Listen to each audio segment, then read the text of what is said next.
It was a little after 6 in the evening. We were coming out of the woods here, up this road, and we saw this glow through the trees. And when we got in the opening here, we could see this object hovering over here, stopped the truck, and, everybody, wow. It was about 20 feet, 25 feet in diameter, about 8 or 10 feet thick. It was a disc-shaped object, glowing golden color. I could hear a sound when I got up closer, but it suddenly got louder and started to move in a kind of a wobbling motion, and that scared me, and I decided, I'd better get out of there.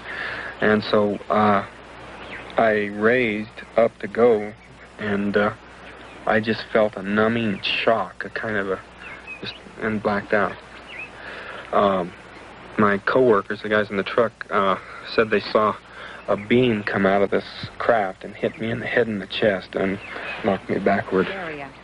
The next thing I knew, I was regaining consciousness, apparently inside the craft, and I was in a great deal of pain. I didn't just come to right, snap to. And I discovered these 3 creatures standing over me. I lashed out at them.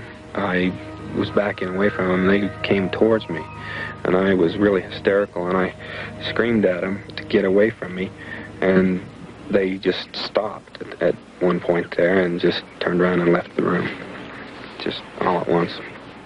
I found myself on the pavement outside of the town of Heber. I was laying beside the road, and when I looked up, I saw a craft hovering above the road there, and then it just shot straight up outside. Well, if they had evidence, more conclusive than what I, am able to gather from what happened to me, then I would be willing to accept it.